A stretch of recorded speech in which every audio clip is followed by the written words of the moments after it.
Queria iniciar esse seminário, que é organizado pelo Colegiado de Ciências Sociais, aqui do campus Chapecó. Eu e o professor Christian assumimos a coordenação, a Emanuele, o Wagner e a Mariquele estão ajudando, apoiando, né, a organização desse evento. Os alunos do nosso curso estão lá atrás, fazendo as inscrições, ajudando também na divulgação, né, do evento.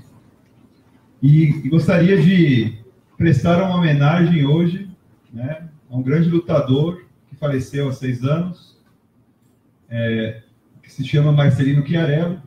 Alguns dizem que foi suicídio, né, mas aqueles que estão do lado do interesse da classe trabalhadora têm certeza que foi homicídio. A pessoa não morre enforcada, cheia de hematomas. Suicídio assim é meio difícil de acontecer, né? Hematomas por todo o corpo e enforcada, né? Então, presto uma homenagem a Marcelino Chiarello, foi um dos lutadores, uma pessoa importante, foi vereador aqui na cidade de Chapecó e faleceu em 2011. E hoje vamos debater aqui esse evento. Esse ano, o Seminário de Leituras Críticas tem uma lógica meio aberta para temáticas, pesquisas de professores da casa e fora da casa. E esse ano a gente concentrou todas as atividades no mês de novembro. Começamos ali com o primeiro eixo que visava, com uma palestra só, né, que visava discutir um pouco a questão do Estado do Direito na transição socialista, né, a propósito dos 100 anos da Revolução Russa, com o professor Márcio Bilharinho Naves, no dia 7, né, de novembro. Depois tivemos aqui a presença do professor Sávio Cavalcante, da Unicamp, que debateu a questão das classes médias na crise política, na crise brasileira. E hoje temos a honra aqui de ter a presença, né, da amiga, colega de trabalho também, a professora Andréa Galvão, que é professora de Ciência Política na Unicamp, e vem pesquisando já há algum tempo a temática do sindicalismo, movimento sindical, o tema também da reforma trabalhista, e também, mais recentemente, tem desenvolvido reflexões sobre, né, os movimentos sociais, sobre a teoria dos movimentos sociais, né, procurando discutir um pouco a contribuição que o marxismo pode dar para esse debate. Ela é autora do livro Neoliberalismo e Reforma Trabalhista no Brasil, que pega um pouco o contexto dos anos 90. É um livro que é fruto da doutorado que ela defendeu em 2003, né, e que ela publicou em 2007 pela editora Revan, esse livro. Mais recentemente publicou uma pesquisa com outras 2 colegas, Patrícia Trópia e Paula Marcelino, que em algum momento já estiveram aqui também no Campus Chapecó, sobre as bases sociais das novas centrais sindicais. Essa obra foi publicada em 2015 pela editora Apres, e agora, mais recentemente, participou da elaboração de um dossiê, de um livro, né, que depois juntou o dossiê com uma série de artigos, né, sobre a reforma trabalhista, que foi organizado pelo CESIT, que é o Centro de Estudos Sindicais e Economia do Trabalho, da Unicamp, que se situa no Instituto de Economia da Unicamp. E esse livro se chama Contribuição Crítica à Reforma Trabalhista, foi publicado esse ano, e está disponível nas redes sociais, né? Eu acabei inserindo o link desse livro lá no grupo do Facebook, mas se vocês procurarem como Contribuição Crítica à Reforma Trabalhista, vocês encontrarão na internet, né? Então, sem muitas delongas, queria agradecer muito a presença da Andréa por ter vindo de Campinas para cá, e nossa satisfação ter uma pessoa bastante qualificada para fazer esse debate sobre sindicalismo, sobre as greves, sobre a reforma trabalhista no Brasil. Obrigado, Andréa. Bom, boa noite a todas e todos. Eu é que agradeço ao Danilo pelo convite, é uma satisfação poder estar aqui, conhecendo esse campus, né, e essa universidade, que é uma universidade nova. Né. Acho que essa interlocução com colegas, né, alunos de outras instituições é sempre muito importante para que a gente possa trocar experiências de pesquisa, trocar projetos, desenvolver, né, redes de colaboração, e com o Danilo especialmente, a gente já trabalha junto há bastante tempo, portanto, é uma satisfação poder aceitar esse convite e estar aqui para conversar com vocês. Vou desenvolver um pouco na minha fala essa questão do sindicalismo na crise. A minha pesquisa principal é sobre o movimento sindical no Brasil, e eu tenho tentado acompanhar a relação entre o movimento sindical brasileiro e os governos, né? Desde o governo Lula. Então, tenho tentado entender um pouco que tipo de relação se estabelece, né, entre esse ator, né, o sindicalismo, e a instituição Estado, né, dos diferentes governos que ocupam esse Estado. E vou falar sobre a questão da crise, né, para a gente tentar entender o papel do sindicalismo e quais são as consequências dessa crise sobre o movimento sindical. Então, eu tenho um objetivo que eu elenquei aqui para vocês, né, poderem ter uma ideia mais clara sobre o que eu vou fazer hoje, né? Então, pensar de que maneira essa dupla crise afeta o movimento sindical brasileiro. Eu tenho desenvolvido esse trabalho, né, também em colaboração com vários outros colegas, né, com ou participado de pesquisas em conjunto. Uma dessas colegas é a Paula Marcelino, professora de Sociologia da USP, né, com quem eu escrevi um artigo recentemente sobre o sindicalismo no golpe, né. E um outro colega é o Dari Krain, José Dari Krain, professor de Economia do CESIT, da Unicamp, com quem, ao longo desse ano, eu trabalhei nessa discussão sobre reforma trabalhista, né. Então, muito do que eu vou apresentar aqui é fruto dessa interlocução com esses colegas também, e, igualmente, com a professora Patrícia Trópia, também autora, juntamente comigo, com a Paula, do livro que o Danilo mencionou sobre as novas centrais sindicais no Brasil, né? Então, pensar um pouco o papel do sindicalismo nessa conjuntura, que é uma conjuntura de crise, e é uma dupla crise, uma crise que tem duas dimensões, né? Uma dimensão política e uma dimensão econômica, né? E de que maneira as diferentes centrais sindicais, e eu estou olhando aqui para as centrais sindicais quando eu falo do sindicalismo, né? O sindicalismo é um terreno muito vasto, muito amplo. Eu poderia escolher um sindicato em específico, poderia escolher uma região do país, né? Mas quando eu falo do sindicalismo brasileiro, eu vou comentar essa questão num aspecto mais geral, a partir das centrais sindicais brasileiras, tá?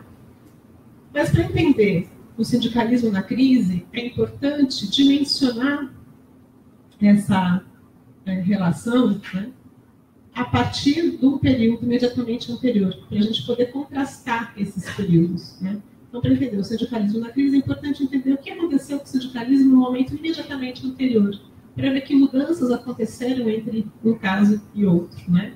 Então, nesse período imediatamente anterior, o sindicalismo, né, se relacionou com os governos do PT, quer dizer, ele se organizou, se mobilizou, apresentou suas reivindicações num contexto muito específico e sob, né, um governo comandado. As diferenças são essas que a gente pode notar, né? E eu parto de uma hipótese aqui para poder pensar essa diferença, né? Que a hipótese, ela acaba destacando, ela acaba evidenciando a questão da conjuntura econômica, né, e a questão do crescimento econômico, especificamente. Então, durante o período que vai pelo menos de 2004, né, não é o primeiro ano do governo Lula, mas de 2004 a 2014, foi um período em que os indicadores macroeconômicos estavam bastante positivos, né, mesmo depois de 2011, quando a economia já começa a dar alguns sinais de desaceleração, né, mesmo após as manifestações de 2013, também que evidenciam uma insatisfação popular, tá? Mas até 2014, os indicadores de desemprego, de informalidade, né, eram indicadores positivos, o que vai se reverter no período subsequente, tá? Então, a minha hipótese é que no período de crescimento econômico, a relação muito próxima entre o movimento sindical, como vocês sabem, uma parcela importante dos trabalhadores, né? Ela é oriunda de mesmos movimentos, né? E de, inclusive, no caso do sindicalismo, dos mesmos sindicatos. Então, essa proximidade, ela inibiu o confronto sistemático de direitos. Tá? Isso não significa que medidas de desmonte de direitos ou medidas flexibilizantes não estivessem em pauta. Mas isso significa que, numa conjuntura de crescimento, aquelas medidas ou aquelas propostas não precisaram ser acionadas, né? Elas não foram impulsionadas, elas não foram estimuladas, porque não houve, digamos, né, nesse embate político, nesse confronto de interesses, necessidade de fazer recurso a elas. Elas não foram abandonadas, mas elas estavam ali em segundo plano. Tá? Agora, num contexto de deterioração econômica, esse projeto ele é retomado. Então, essa ofensiva, que a gente vai chamar de uma ofensiva neoliberal, né, essa volta à agenda dos anos 90, ela é ativada. Né? Então, essa agenda ela é recuperada e a gente verifica um acirramento do desmonte de direitos, né, com bastante força. É um acirramento importante. A gente pode identificar algumas medidas que foram adotadas agora, já no governo Temer, e esse desmonte de direitos vai alterar não só as condições de luta sindical, mas também vai afetar as forças sindicais, vai provocar uma certa reacomodação, um certo rearranjo dessas forças sindicais. Então, é um pouco isso que eu quero mostrar aqui para vocês. Tá? Eu vou apresentar minha fala em 3 momentos, então, para poder entender essa diferença. Eu vou falar inicialmente de maneira bastante breve, tá? O que foi o movimento sindical dos governos do PT, depois eu posso retomar alguns aspectos, se vocês quiserem. No segundo momento, falar da relação entre o sindicalismo e as ruas, entre 2013 e 2016. Por que 2013? Em virtude das manifestações de junho de 2013, tá? Eu quero destacar um pouco que papel o sindicalismo teve ou não teve nesse processo. E depois falar do golpe do impeachment e a ofensiva do governo Temer sobre os direitos sociais e os direitos trabalhistas. Tá? Então, esse é o plano, só para vocês saberem aqui um pouco o percurso que eu pretendo percorrer.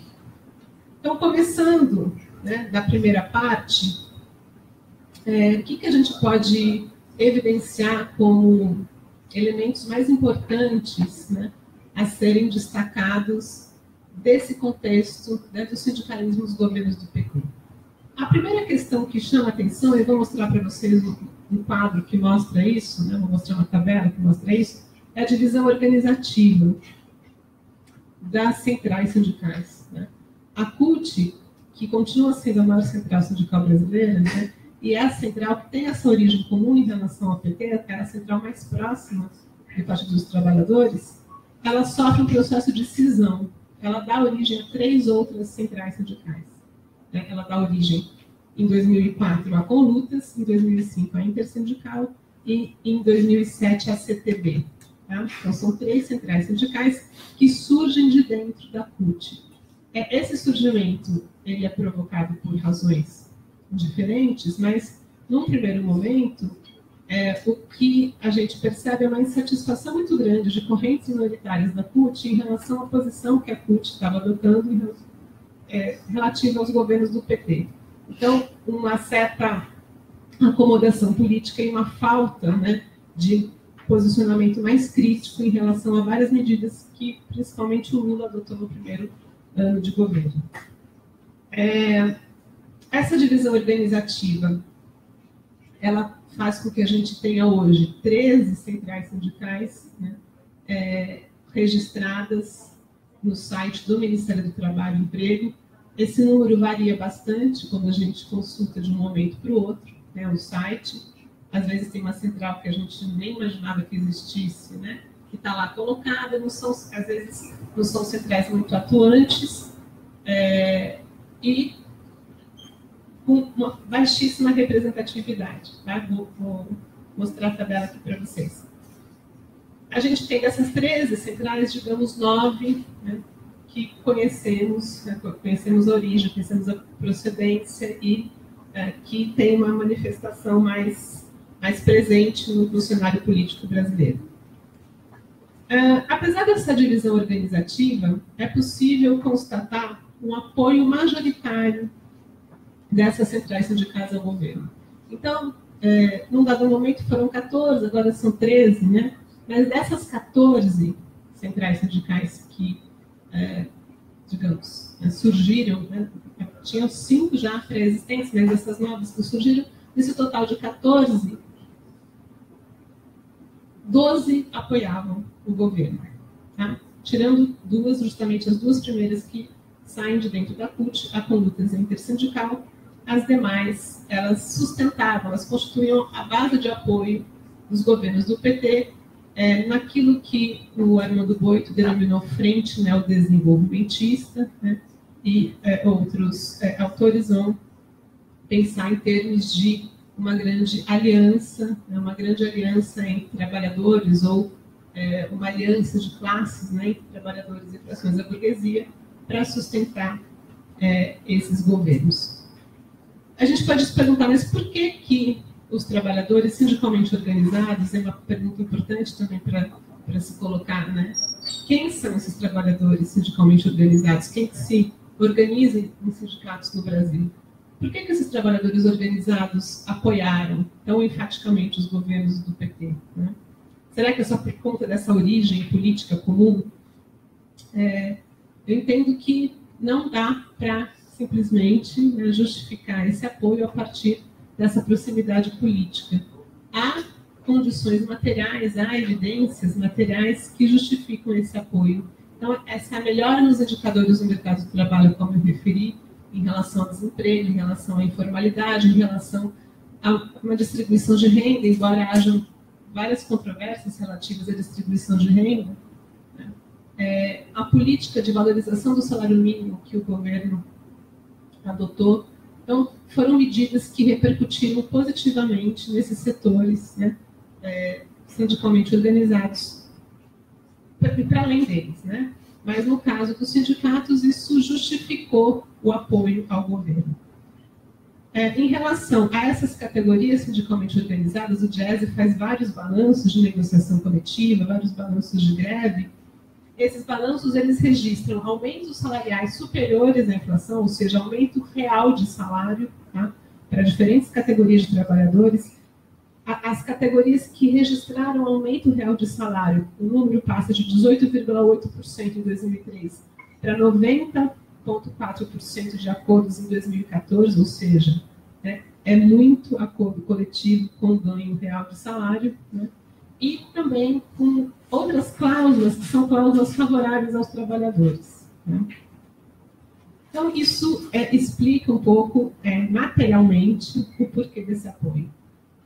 O movimento sindical tinha uma ampla pauta de reivindicações. A valorização do salário mínimo era um dos elementos dessa pauta, mas havia outras, como a redução da jornada de 44 horas para 40 horas de trabalho semanal, né? A questão da terceirização, depois eu vou falar sobre isso também. Há controvérsias, mas, de maneira geral, o que se defendia era o fim da terceirização, né? A questão da negociação coletiva no setor público. Então, várias medidas que estavam presentes nessa pauta das centrais sindicais, tá? Agora, tirando a valorização do salário mínimo, que era uma reivindicação sindical, as outras medidas dessa pauta, elas não avançaram na agenda política. A gente também pode se perguntar por que essas outras medidas não avançaram, né? É possível observar que, nesse período, né, o movimento sindical ele não deixa de fazer greves, mas ele opta preferencialmente pela mobilização institucional, né? E isso também é um elemento importante para entender essa configuração do sindicalismo nesse contexto, porque, diferentemente de autores que vão contrapor a atuação institucional à mobilização, né, eu penso que é importante perceber as diferentes formas de ação que o sindicalismo pode assumir e, ao mesmo tempo, as implicações que essas diferentes formas de ação têm sobre a própria luta sindical, né? Então, se a gente olha do ponto de vista da luta não significa que não tenha havido greves, né? Pelo contrário, o número de greves também, os indicadores do GES mostram que aumentaram, tá? Mas, ao mesmo tempo, essa preferência pela negociação institucional, e o que eu estou chamando de negociação institucional? É a atuação nas instâncias governamentais, nos canais, né, abertos pelo governo, como no caso do movimento sindical, o Fórum Nacional do Trabalho, que foi constituído para discutir a reforma sindical e trabalhista, o próprio Conselho de Desenvolvimento Econômico e Social, quer dizer, atuação em organismos tripartites, em mesas de negociação, né, em conferências, em fóruns para discutir políticas públicas. Isso levou, né, ao argumento que eu procuro defender, a moderação política da cúpula do sindicalismo brasileiro. No que se refere às greves, né, as greves, elas não só aumentam quantitativamente, como elas também mudam o seu caráter. Se a gente olha também a forma pela qual o GES classifica as greves elas passam a ser majoritariamente ofensivas, ou seja, são greves pela introdução de novos direitos. Tá? Não é greve defensiva. A greve defensiva é a greve pela manutenção de direitos já existentes ou pelo cumprimento de direitos que são negados. Tá? Então, no que se refere à qualidade da greve, são greves por acréscimo, né, por aumento salarial ou por acréscimo de direito. Eu disse que ia mostrar aqui a tabela das centrais. Né? Esse é um quadro de 2017, acho que é um registro aqui de agosto. Esse número também, o número total de sindicatos, varia, né, conforme o dia que a gente consulta essa informação. Mas é possível observar que há mais de 11 mil sindicatos de trabalhadores no Brasil e esse número é exorbitante. Tá? É um número excessivo de sindicatos, isso revela a fragmentação do sindicalismo brasileiro. E a gente consegue também aqui notar que, a despeito desse processo de cisão ao qual me referi, a CUT continua sendo a maior central sindical brasileira em termos de número de sindicatos filiados, mas também de trabalhadores que são representados por esses sindicatos. E eu acrescentei aqui, além da lista, né, nominal das centrais e do número de sindicatos que são filiados a elas, os vínculos partidários que prevalecem em cada uma das centrais. O sindicalismo brasileiro é um sindicalismo extremamente politizado, né, e extremamente partidarizado. Tá? Essa é uma característica, não digo que é exclusiva do sindicalismo brasileiro, mas ela é uma característica que o distingue de outras experiências que procuram manter uma distância maior em relação aos partidos políticos. Tá? É como se cada partido criasse a sua central sindical. Tá? E isso se tornou mais evidente ao longo dos governos do PT. Tá? Então, só para dar alguns exemplos aqui, eu disse que a Conlutas, né, que agora se chama Central Sindical Popular Conlutas, ela surgiu a partir da CUT, né? Ela tem uma ligação mais próxima com o PSTU. A intersindical, a gente tem duas intersindicais, na verdade, né? Uma intersindical que virou central e uma outra ala da intersindical que mantém esse nome e que se recusou a virar central, mas a que virou central ela tem uma proximidade maior com o PSOL. E a CTB, que é a terceira central sindical que surge de dentro da CUT, com uma ligação maior com o PCdoB. Tá? Não estou dizendo que haja uma exclusividade, mas é uma relação que a gente pode estabelecer entre as centrais e os partidos. Para falar um pouquinho sobre greves, né, disse que essa moderação política não significa que as greves tenham deixado de acontecer, pelo contrário, né, a gente observa que, isso aqui é um balanço também do GES, de 30 anos de greve, a partir de 2003. Né, acho que os números estão um pouco pequenos, mas...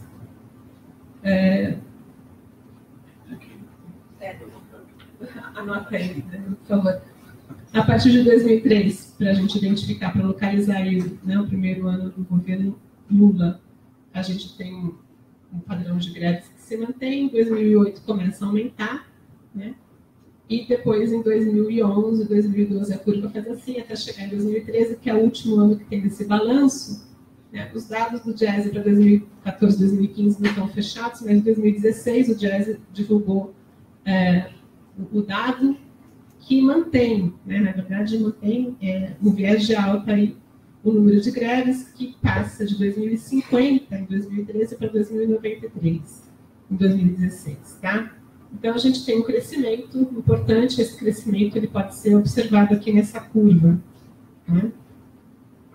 Então, o que a gente pode observar em termos de mobilização? Uma capacidade grande do sindicalismo mobilizar em torno de demandas econômico-corporativas.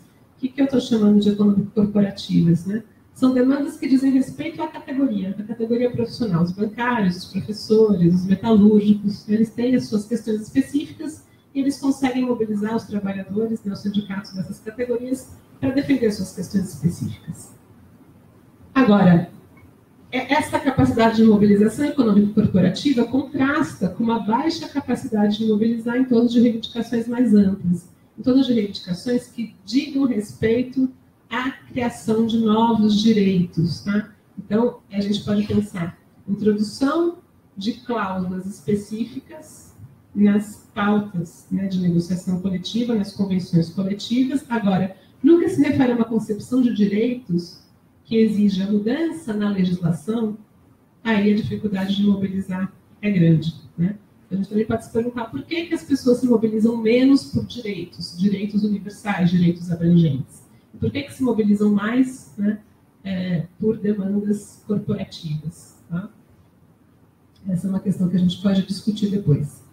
Em termos de mobilizações mais gerais, o que aconteceu nesse período foram 8 marchas nacionais que as centrais denominaram marchas da classe trabalhadora para defender o aumento do salário mínimo, para defender alguns direitos sociais, mas uma defesa muito genérica desses direitos sociais, como, por exemplo, a redução da jornada de 44 para 40 horas semanais. Tá?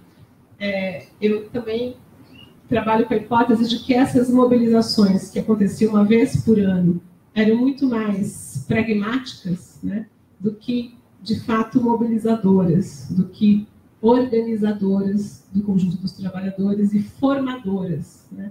Porque para a gente poder mobilizar, a gente também precisa formar, a gente precisa formar politicamente, a gente precisa convencer, né, essa base da necessidade de se mobilizar para reivindicar um direito, para conquistar um direito. Né? Se a gente só mobiliza uma vez por ano um calendário de lutas com um objetivo mais demonstrativo do que qualquer outra coisa, né, a capacidade de fazer com que essa mobilização de fato repercuta na agenda política, né, que respalde a posição das centrais no processo de negociação, ela fica mais fragilizada.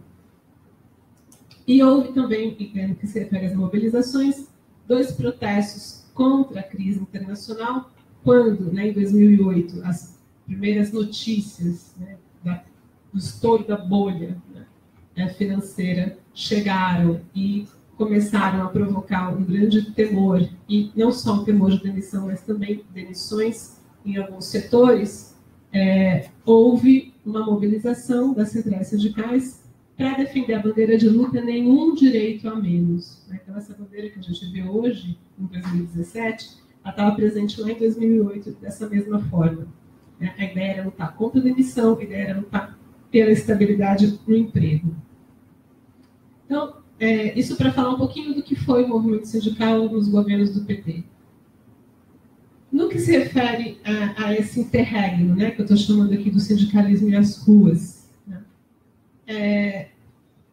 acho que esse interregno é importante para a gente localizar o seguinte: o sindicalismo, ao optar preferencialmente pela atuação institucional, né, é como se ele tivesse desertado das ruas. Né?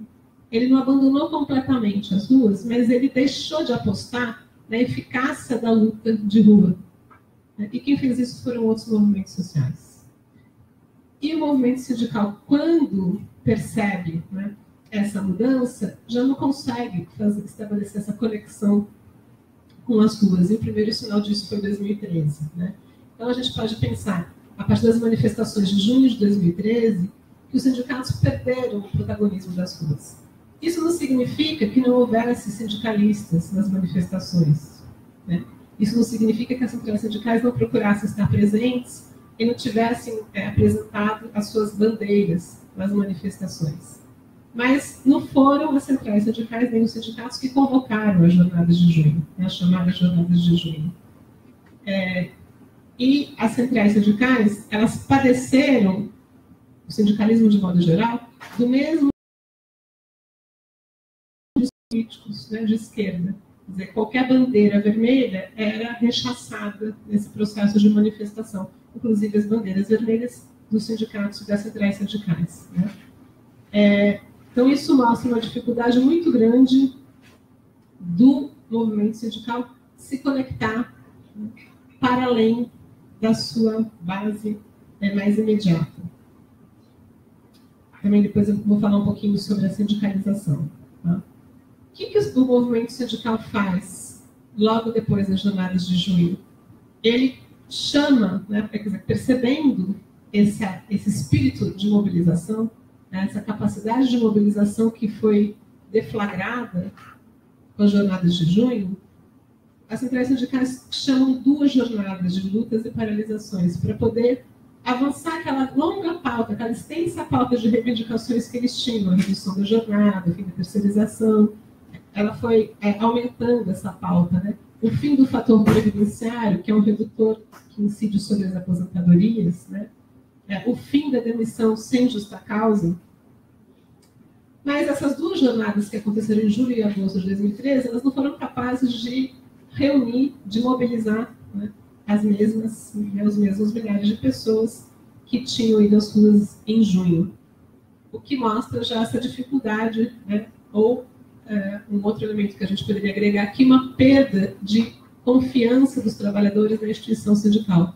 Uma pesquisa do Ibope Inteligência, que chama Indicador de Confiança Social, o sindicato, entre 2010 e 2013, ele perde, né, confiabilidade por parte da população.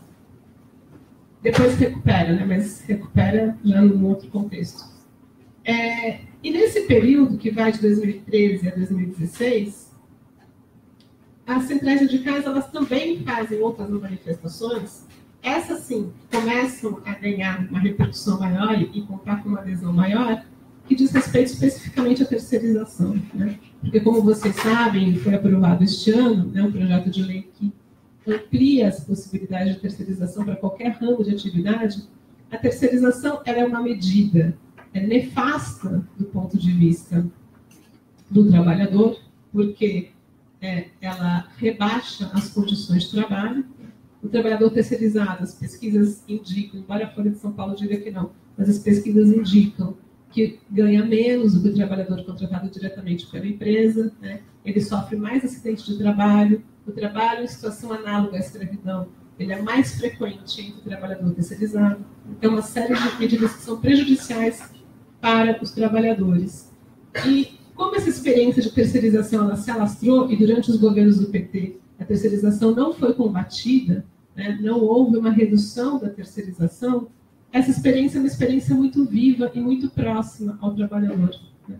Então, as manifestações contrárias à terceirização, elas conseguiram mobilizar uma quantidade significativa de participantes em 2015, quando já, então, no primeiro ano do segundo mandato da Dilma, né, a situação política já tinha, né, se deteriorado, a situação econômica também, e se retomou projeto, né, um projeto importante que estava tramitando no Congresso para ampliar a terceirização, né, porque até então a regulamentação que prevalecia no TST era de permitir a terceirização apenas nas atividades meio, mas não nas atividades fim. As atividades que não são consideradas essenciais ou finalidade da empresa. Né? No caso de uma escola ou de uma universidade, a finalidade é ensinar. Então, o trabalho do professor não pode ser terceirizado, mas a vigilância, a limpeza, a alimentação pode.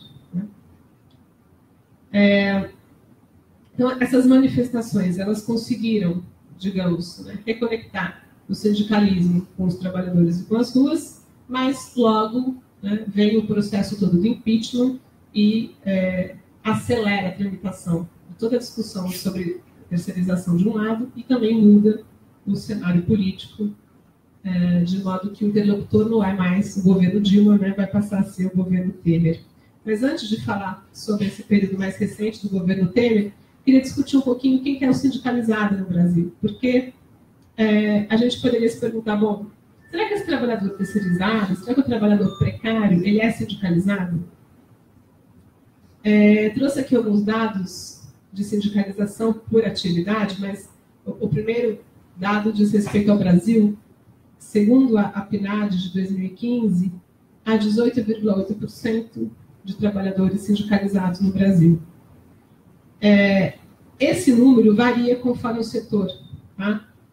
Entre bancários é quase 40%, entre petroleiros também, né, professores. Então, a gente vai vendo aí, escolher algumas categorias para a gente pensar o seguinte: categorias com maior tradição de organização sindical, com maior histórico, né, de lutas sindicais, categorias mais organizadas e categorias mais precárias, tá? Mais expostas à precarização, como, por exemplo, vigilância e segurança, limpeza urbana, conservação, telemarketing, né? Então, essas que estão mais para baixo desse gráfico. E a gente vai vendo que a taxa de sindicalização ela é menor nesses outros setores. Então, eu preciso fazer duas considerações aqui. Primeiro, que o trabalhador brasileiro sindicalizado é predominantemente o trabalhador formal, ou seja, o trabalhador com registro, né? Com registro em carteira. O trabalhador informal, com exceção da agricultura, né? com exceção do setor rural, ele é pouco sindicalizado. No caso da agricultura, ele é sindicalizado porque a sindicalização dá acesso a uma série de benefícios que é o sindicato que garante, que é o sindicato que repassa. Né?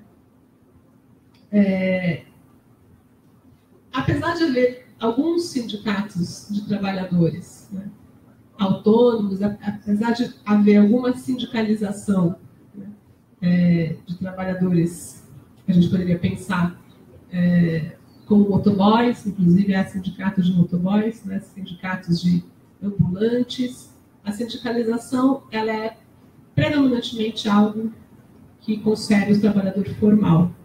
Tá? Eu estou insistindo nesse ponto para a gente observar também as diferentes condições do mercado de trabalho e as diferentes inserções que se tem nesse mercado de trabalho. Tá?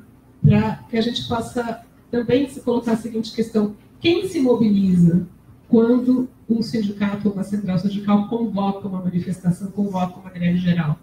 Né? Quem que adere? Tá? Então, só para chamar atenção para esse ponto. Quer dizer, será que é o trabalhador mais organizado? Será que é o trabalhador mais precário? Quais são as chances desse trabalhador mais precário se mobilizar? Ou será que o mais precário ele vai ser mobilizado, vai ser organizado por outro movimento que não o sindicato? Né?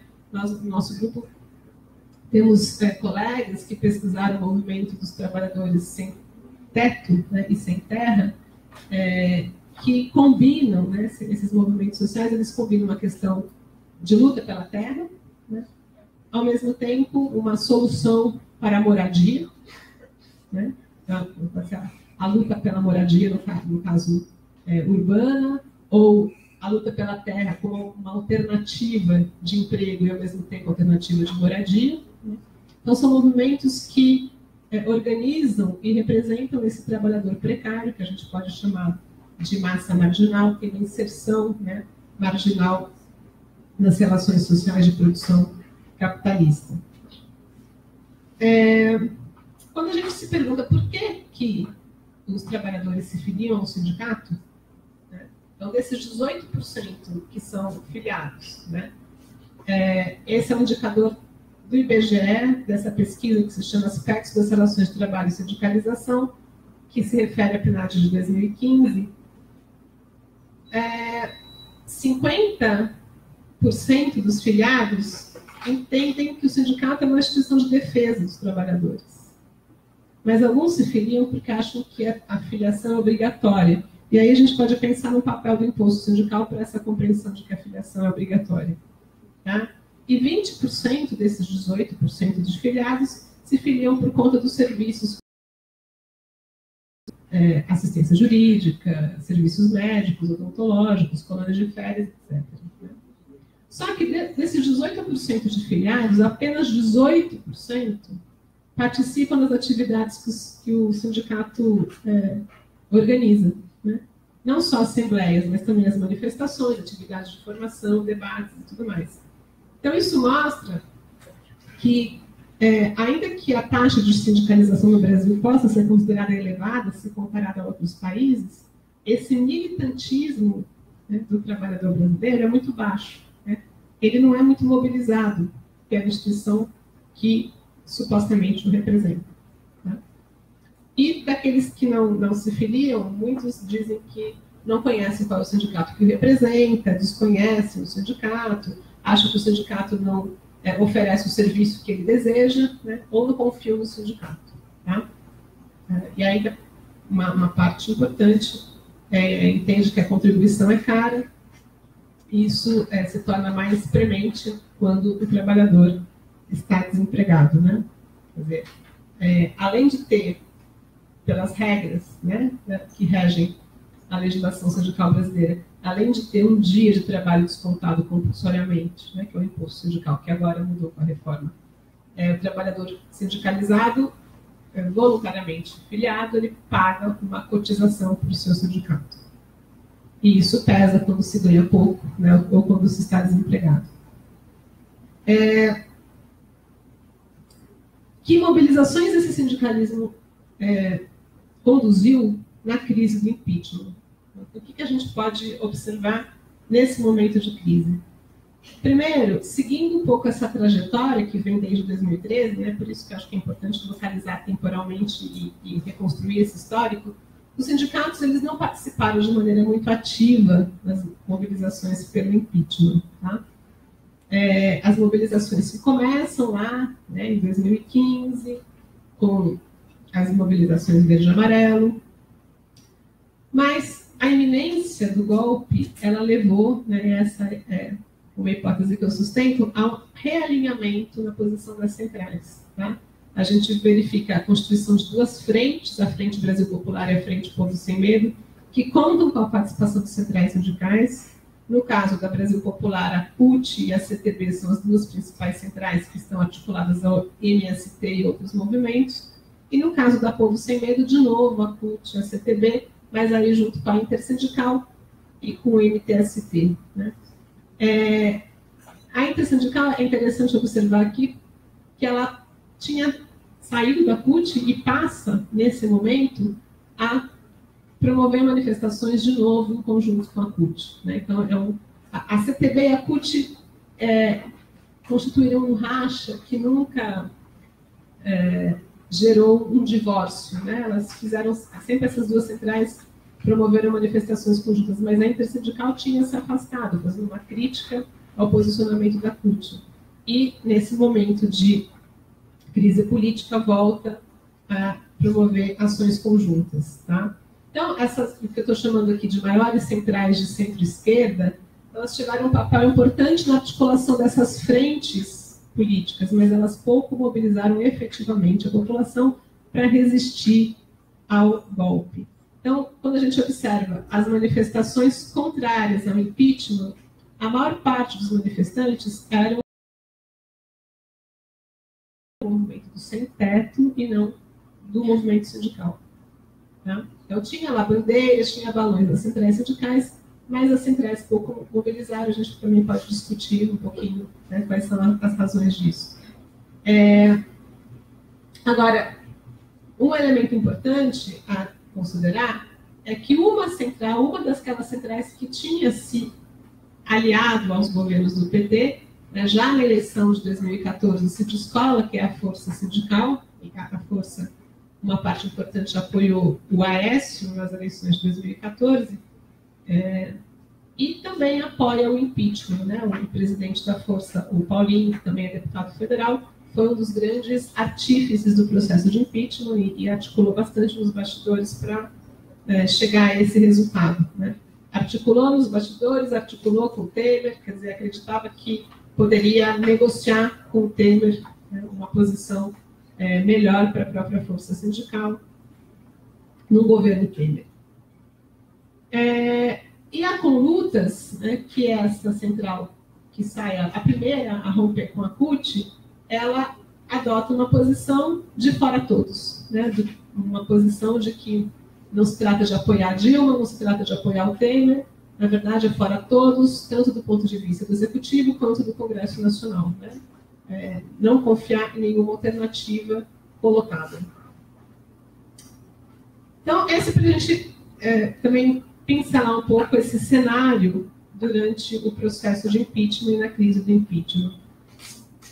Em 2016, portanto, né, durante todo esse ano passado, as centrais sindicais, tirando a força sindical, promoveram, e tirando a Conlutas, né, que não se aliou no primeiro momento a nenhuma das frentes, né? Continua não se aliando a nenhuma das frentes, mas não se aliou às manifestações contra o impeachment. Houve 5 dias nacionais de mobilização contra Temer e contra as reformas, tá? Porque desde que o Temer assume, ainda que provisoriamente, no primeiro momento, estava colocada a possibilidade de uma reforma trabalhista, de uma reforma da Previdência, aliás, né? Essa era a promessa, né, de Temer, quer dizer, aquilo que ele iria entregar uma vez consumado o golpe, e as centrais sindicais, diante desse cenário, diante dessa ofensiva sobre os direitos, elas promovem essas mobilizações já nesse contexto de mudança. Então, para falar dessa parte mais recente, desse momento mais recente, da ofensiva do governo sobre os direitos sociais e trabalhistas, queria destacar alguns pontos, né? Primeiro, que as condições de luta do sindicalismo, elas vão piorar bastante, né?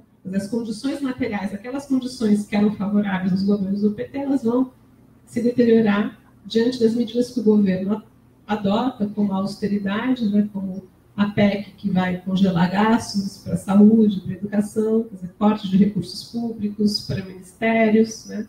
Principalmente para os ministérios com perfil social e cultural, e com os projetos que vão se desenhando. A reforma da Previdência, né, ela está para ser votada agora, ao que tudo indica, né, no finalzinho deste ano. Então, se acreditava que esse projeto, né, ficaria em segundo plano diante das reações contrárias, né, que a reforma da Previdência provocou, diante dos protestos que aconteceram agora já em 2017, né, e que, no caso da reforma da Previdência, sensibilizou muito mais a população que a reforma trabalhista, né, e o temor que a reforma da Previdência provoca, uma vez sendo aprovada, o temor de que haja uma retaliação em relação àqueles congressistas, né, aqueles parlamentares que votarem pela reforma, porque o ano que vem tem eleições, né, então se acreditava que essa reforma ficaria em segundo plano até as eleições de 2018, mas ao que tudo indica, ela de fato será votada. Então, essa é uma medida que provoca uma mobilização por parte dos sindicatos. Outra medida é a terceirização irrestrita. Essa lei que foi... a lei que foi aprovada esse ano não foi o projeto que estava em tramitação em 2015. Né? Diante das resistências daquele projeto, o que aconteceu foi a retomada de um projeto de 98, o projeto do governo Fernando Henrique, que foi votado às pressas, né? E aprovado. Quer dizer, foi desengavetado e foi aprovado. E amplia a terceirização. Né? E a reforma de julho, e que passou a vigorar agora em novembro, também deu origem a uma medida provisória, que vai ser votada ainda, mas tem emendas que foram apresentadas à medida provisória, mas uma reforma trabalhista que aumenta, né, os contratos precários, os contratos atípicos de emprego, afeta o trabalhador, porque cria dificuldades para o acesso do trabalhador à justiça do trabalho, né, procura impedir que o trabalhador tenha a possibilidade de reclamar os seus direitos na justiça, e também afeta as finanças do sindicato, eu vou falar sobre isso. Né?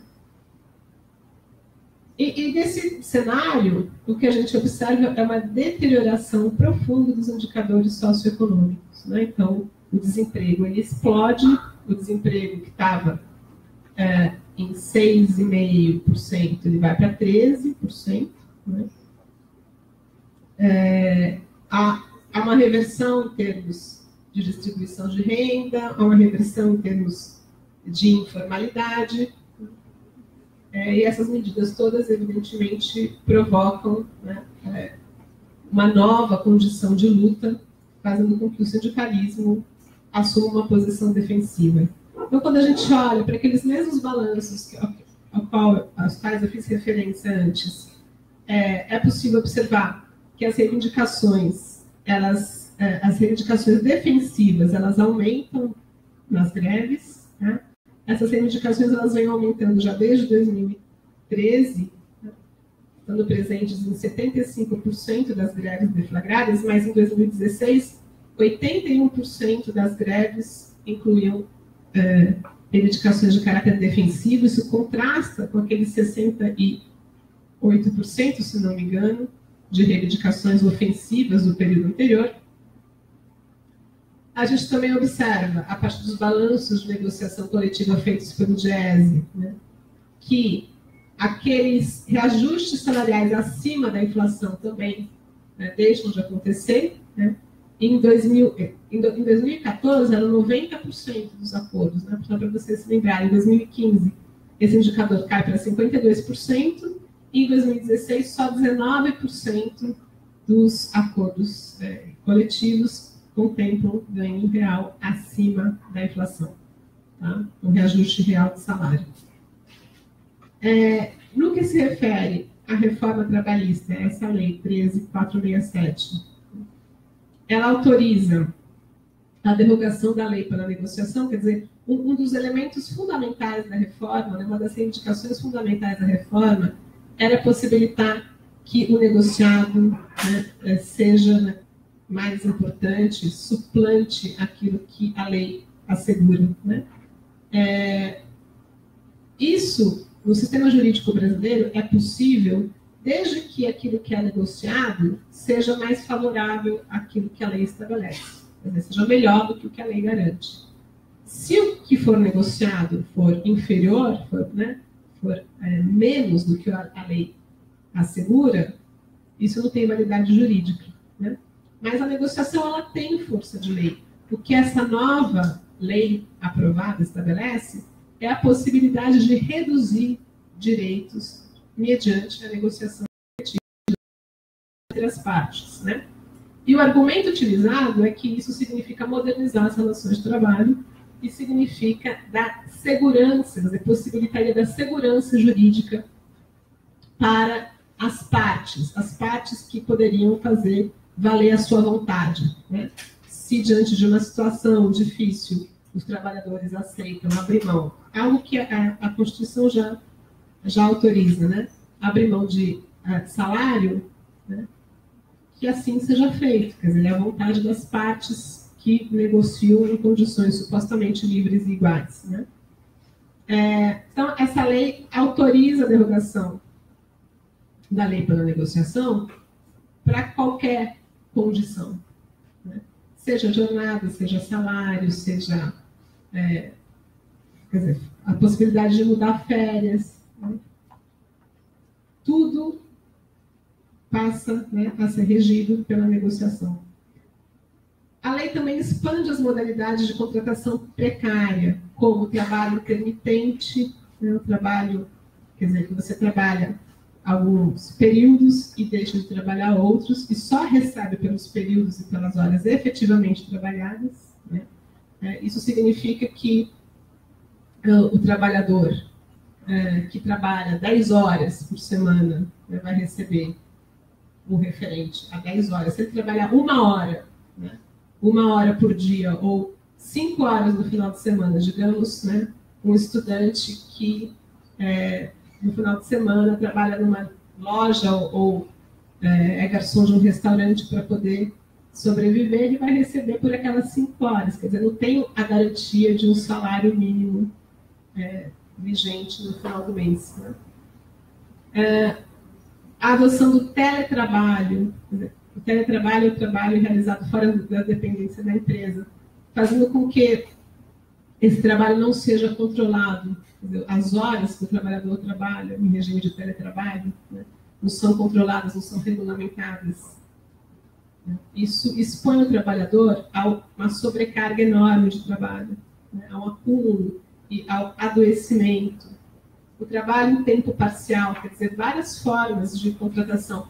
No caso do trabalho em tempo parcial, ele já existe, mas a duração do tempo parcial aumenta com a nova lei. Fora isso, bom, eu já falei sobre o recurso à justiça do trabalho, que a justiça ela visa, né, garantir a possibilidade do trabalhador reclamar seus direitos. Com a lei, ele vai passar a pagar, né, caso a justiça entenda que a reclamação ela é improcedente, ela é indevida, ou seja, para inibir o trabalhador de recorrer à justiça. E a reforma afeta o financiamento sindical, portanto, ela afeta a sobrevivência dos sindicatos, porque ela condiciona a cobrança do imposto sindical, que é esse um dia de trabalho que o trabalhador paga, né, para o sindicato, mesmo que não seja sindicalizado, à concordância do trabalhador. A questão do imposto sindical é uma questão polêmica, eu vou falar sobre isso depois, tá? Só quero indicar que com essa medida, que foi uma medida tomada durante a tramitação desse projeto de lei, né, no Congresso, sem negociação com os setores sociais, né, diretamente envolvidos, sem negociação com a sociedade, sem negociação com os trabalhadores, né, isso vai afetar as finanças do sindicato, inclusive as centrais sindicais passaram já, a CUT, a semana passada, a Confederação Nacional dos Metalúrgicos da CUT também, a anunciar demissões, né, entre os seus próprios trabalhadores.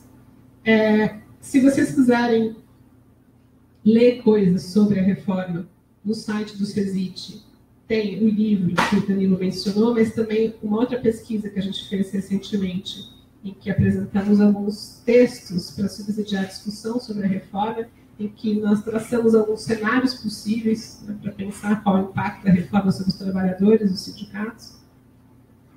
E aí eu queria entender um pouco por que tem sido tão difícil resistir a esse desmonte, né? Então, eu intitulei essa parte, né, apesar do caráter perverso, as dificuldades de resistência. Então, também há várias hipóteses que nós podemos levantar aqui. A primeira delas diz respeito à incorporação desse discurso de modernização e da segurança jurídica por parte do próprio movimento sindical. O movimento sindical, ao longo dos governos do PT, né, falou muito em modernização. Uma parte do movimento sindical já falava em modernização desde o governo Fernando Henrique, né, a parte mais próxima aí à força sindical. Mas o segmento próximo à CUT também falou muito em modernização, também propôs medidas modernizadoras. Então, assimilou esse discurso da modernização, que é essa ideia de que negociar agiliza, né?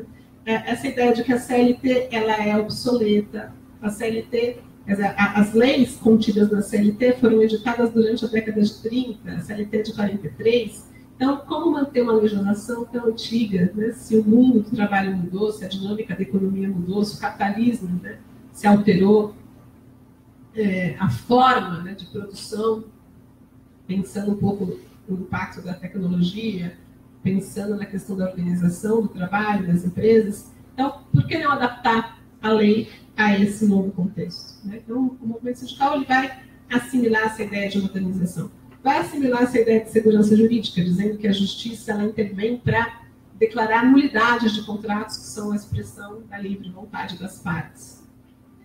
Um outro elemento é a ideia do menos pior, né? Essa lógica do menos pior é uma lógica bastante presente e frequente no movimento sindical, que é o seguinte: bom, diante da alternativa, né, entre o desemprego e a redução salarial, o que é menos pior?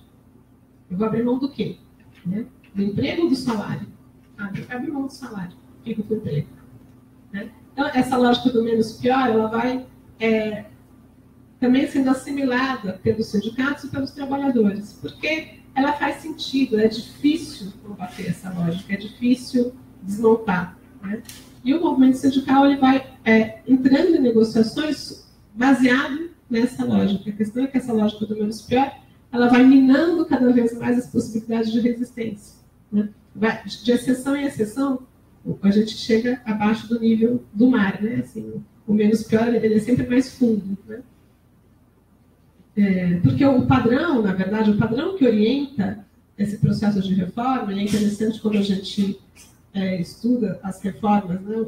Observar que os argumentos eles são os mesmos em todos os processos de reforma, a reforma trabalhista da Argentina, que está tomando o Brasil como modelo, né? No Chile, na Espanha, na França, o argumento é o mesmo, né? A ideia de que há um excesso de leis, que as leis dificultam a contratação, dificultam a agilidade, né? Elas engessam essa agilidade, essa iniciativa das empresas, elas desestimulam o empreendedorismo, né? Elas desestimulam o empreendimento produtivo, capitalista.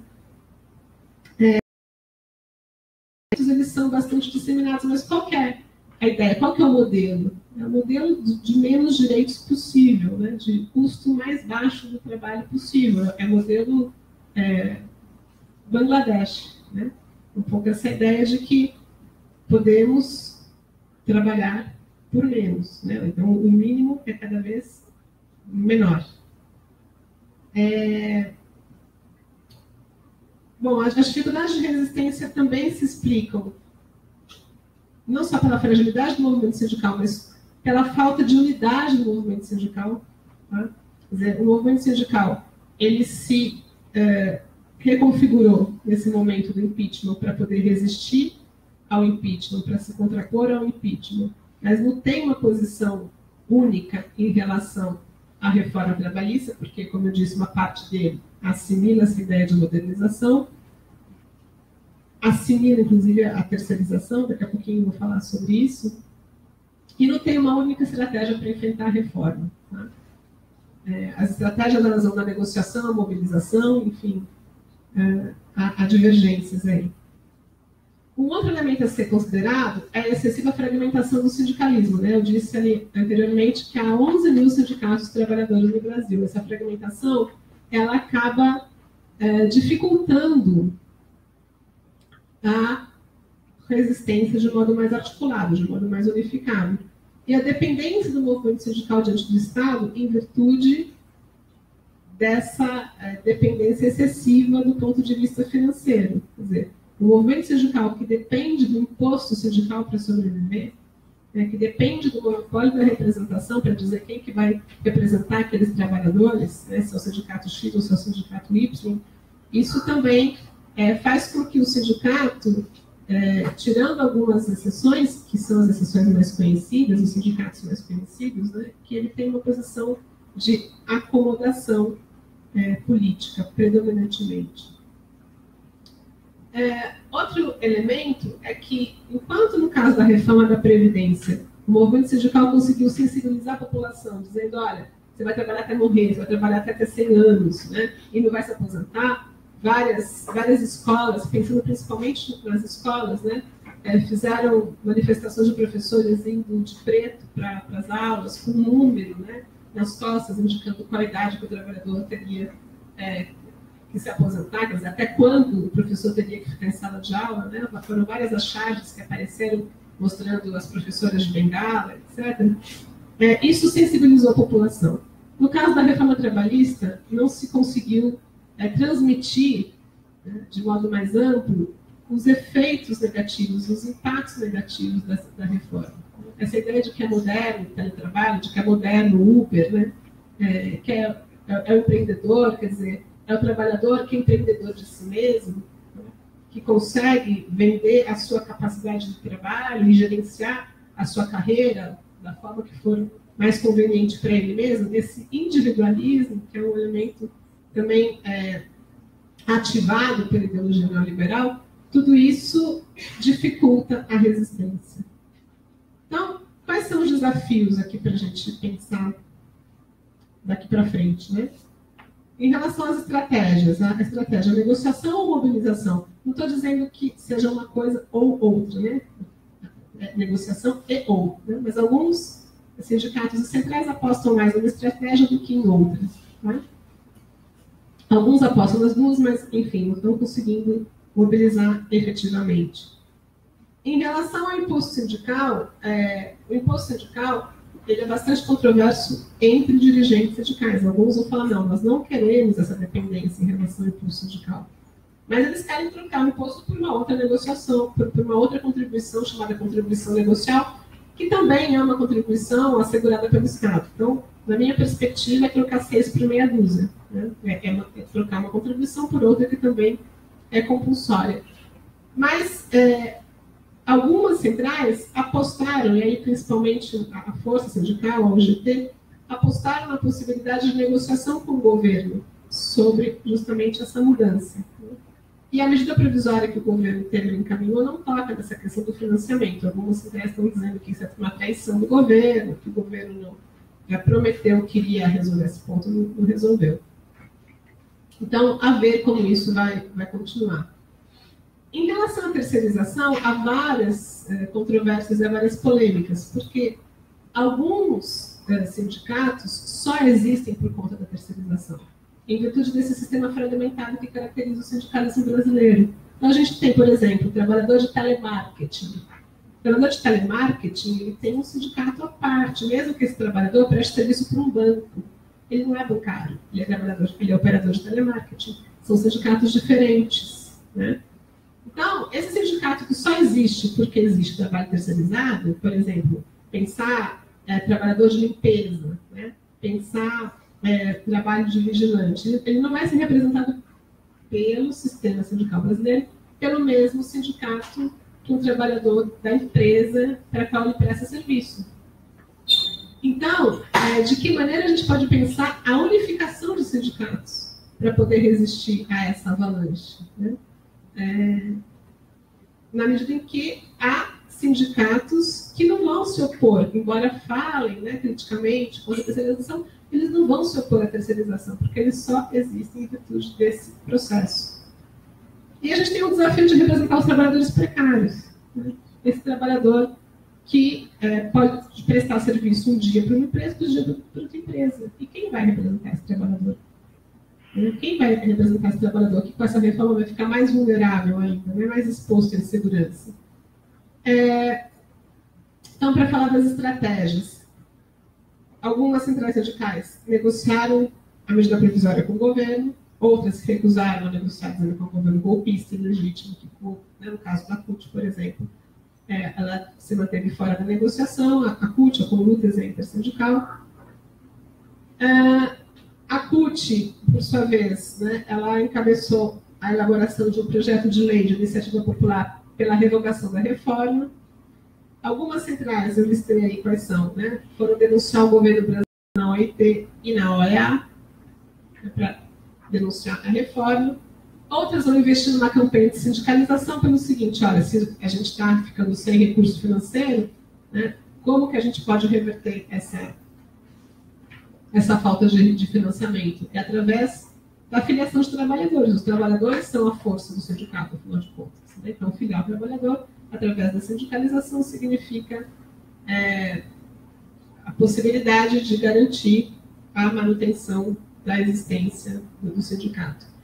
E outros vão apostar na eleição de parlamentares de origem sindical, né? Tendo em vista as eleições de 2018 que se avizinham. As centrais sindicais fizeram várias mobilizações esse ano. Eu listei aqui, foram 6 grandes manifestações. Dessas todas, a mais importante foi no dia 28 de abril, quando foi convocada uma greve geral. Essa greve geral, ela teve uma grande adesão, ela foi considerada a maior greve geral da história do Brasil, com cerca de 35 milhões de trabalhadores parados, né? Foi uma greve massiva no setor de transporte. Quando a greve afeta o transporte, vários trabalhadores param involuntariamente, porque não tem como chegar no trabalho, né?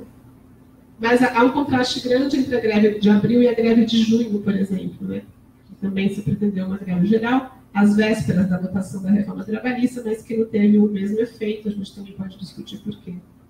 E a última, né, o último dia de paralisação, no dia 10 de novembro, na véspera, né, da entrada em tramitação da reforma trabalhista, também não teve muita força, e agora a greve geral, ou por enquanto está sendo denominada de greve geral, prevista contra a reforma da Previdência no dia 5 de dezembro, a ver, né? Porque a votação parece que será no dia 6. Mas é final de ano, final de semestre, né? Pensando, por exemplo, nas escolas, nas universidades, que têm um potencial de mobilização, é difícil imaginar que essa greve, às vésperas de Natal, quase, né?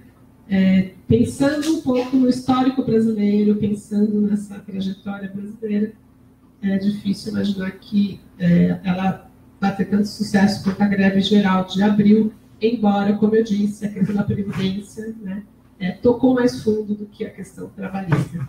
E aqui, para concluir, eu queria só mostrar alguns cartazes das greves, do chamado para o dia 10 de novembro, né? Quais são as palavras de ordem, quem que está junto com quem aqui.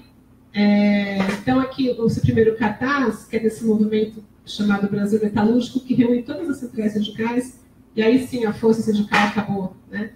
Diante do tamanho do estrago, acabou se incorporando a essas manifestações, a Conlutas, a Intersindical. Então, o subtítulo é Dia Nacional de Luta e Defesa de Nossos Direitos, né? É o mesmo movimento Brasil Metalúrgico que vai colocar aqui quais são as reivindicações, qual que é a pauta de reivindicações desse momento, né? Então, contra a reforma trabalhista, contra a reforma da Previdência. Eu queria só destacar esse terceiro item aqui, pelo fim da terceirização. Né? O fim da terceirização é muito mais uma retórica do que qualquer coisa, né? Porque, como eu disse, há setores terceirizados, a terceirização dificilmente será revertida, e há sindicatos que só existem porque há trabalho terceirizado, né? E esse trabalho terceirizado cresceu. Aqui é um cartaz específico do Rio, né, dessas 9 centrais sindicais que são as mais atuantes. Então, como eu disse, o nenhum direito a menos, né, volta com força. Essa que simboliza, né, a corda, o enforcamento, né, e que também coloca em evidência a questão do trabalho escravo, né, porque o Ministério também tinha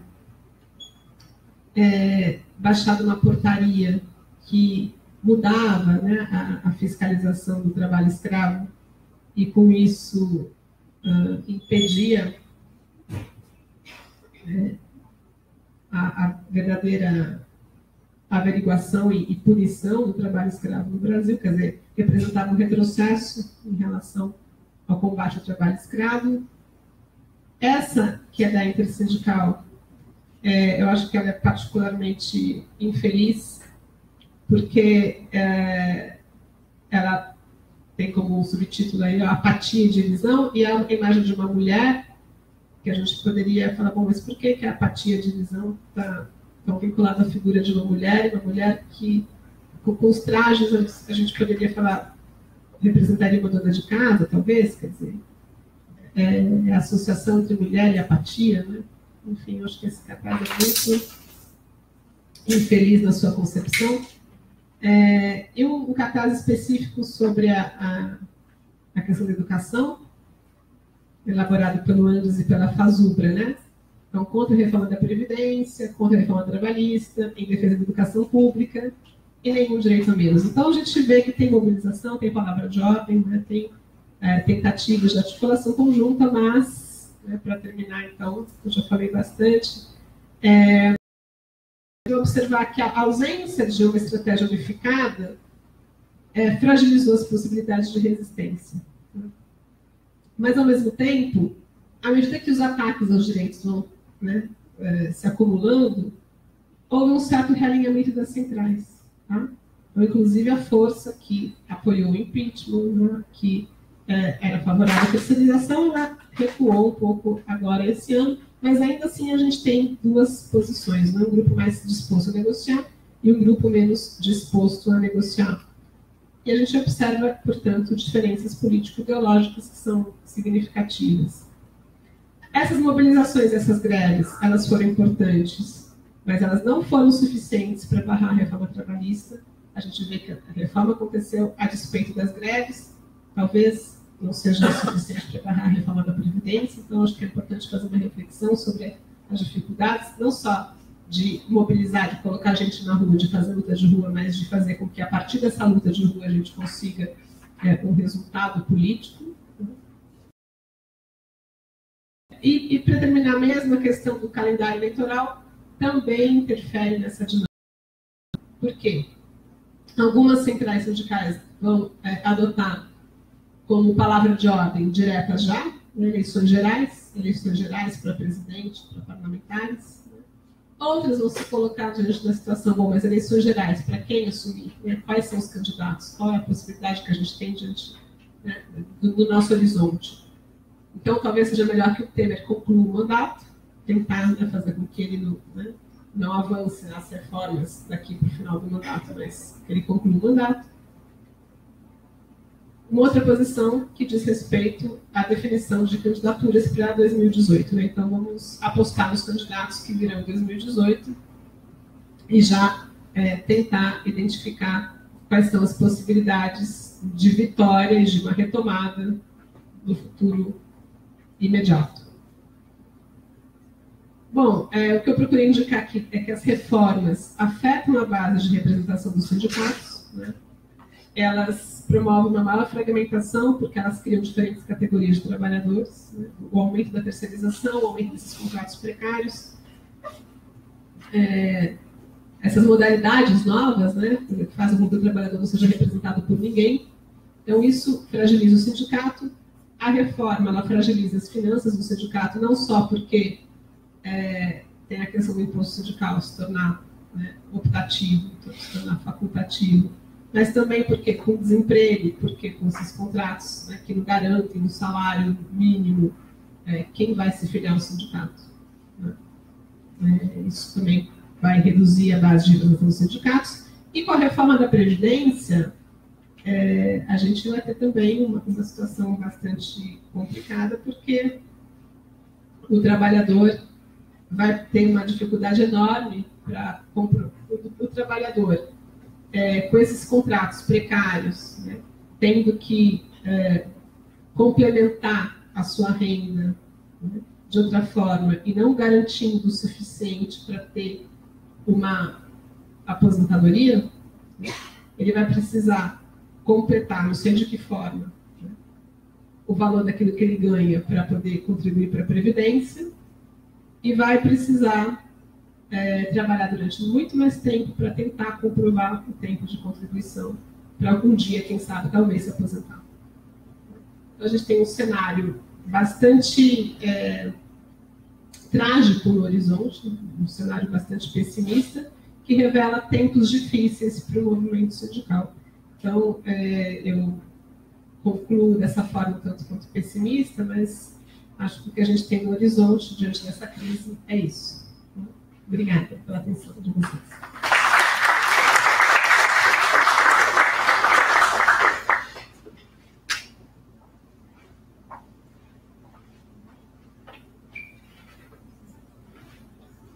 Obrigado, Andréa. Então, passamos às perguntas ou comentários. Quem tiver interesse, levante a mão e a gente começa aqui o debate.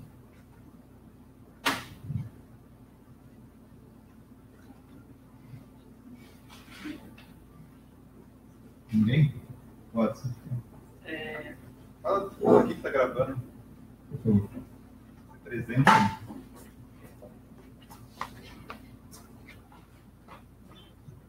Boa noite, professora.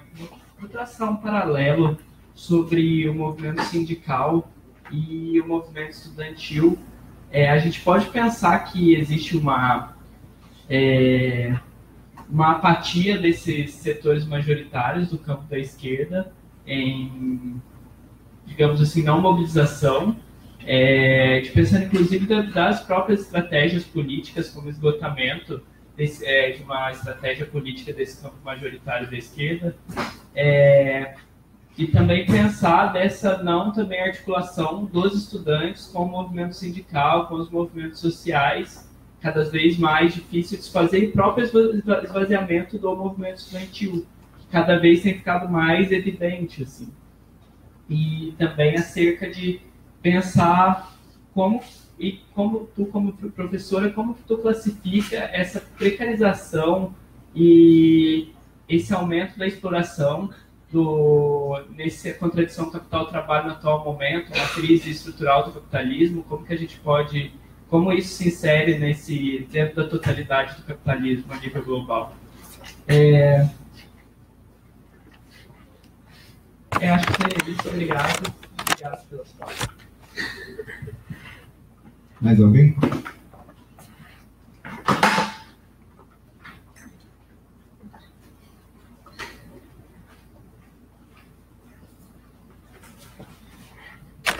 Boa noite a todos e todas. Parabenizar a Andréia, né, pela sua brilhante exploração. Mas acredito que isso tudo teríamos que fazer uma reflexão de outros elementos que talvez permeiem isso. Por exemplo, esse aparato pró-Bolsonaro, né, pontuando aí a questão da volta do regime militar, inclusive com manifestações públicas, que vão, na minha opinião, afetar um pouco isso. Sobre o movimento sindical especificamente, eu acho que um ponto que, pelo que eu vi do seu currículo, seria possível abordar é essa relação com o posicionamento ideológico dos filiados também. Me parece que é um elemento que está imbricado nesse momento no contexto que está posto. Mais alguém?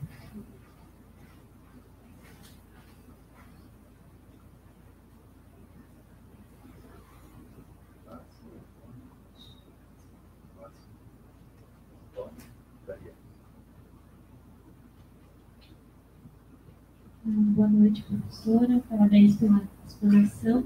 A minha intervenção é mais no sentido da preocupante constatação que você traz num dos dados, se não me engano, do DIEESE, né, que demonstra que a participação dos filiados em atividades promovidas pelo sindicato não ultrapassa ali 18%, se não me engano.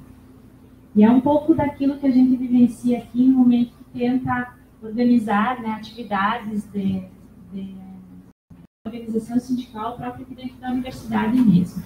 Né? Então, meu questionamento é no sentido de que, se você tem alguns dados a mais para nos trazer, no que se reporta a preocupações, então, dos movimentos sindicais no quesito formação à base filiada. Porque essa apatia, além, é claro, de todo esse alinhamento que grande parte das centrais sindicais teve com o governo PT, né, nos últimos anos, ela também é, penso eu, um pouco reflexo disso, né, dessa despreocupação para com a formação política propriamente, né?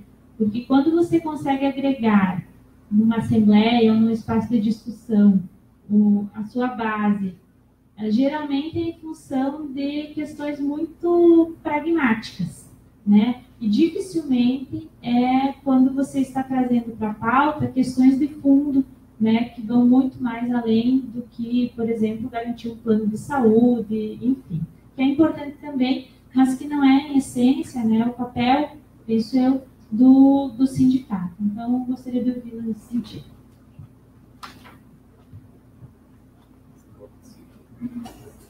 Mais alguém? Eu vou fazer uma pergunta. A primeira é essa questão que é um elemento que aparece, né, nas suas pesquisas, respeito à estrutura sindical, né? De alguma maneira ela foi mencionada aqui, mas duas questões eu acho assim, né? Que medida ela afeta essa mobilização dos trabalhadores, né? E se ela se colocou de alguma maneira abalada com o fim do imposto sindical. Tendo visto os dois elementos fundamentais aí, né, da estrutura sindical, a unicidade do imposto, né, sindical, se ela é abalada, se haveria um aspecto positivo, se haveria algo a ser comemorado na reforma trabalhista, né?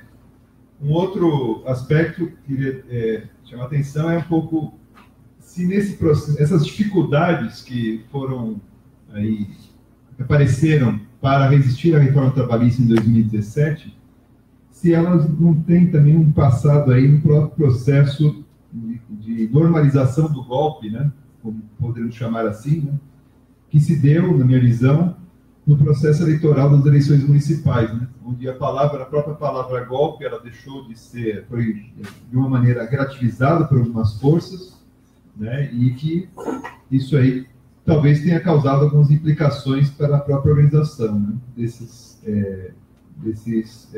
dos trabalhadores, né, em termos gerais. E, por fim, um pouco pegando carona no que você havia apresentado, ou seja, maior protagonismo, talvez, dos movimentos sociais, né,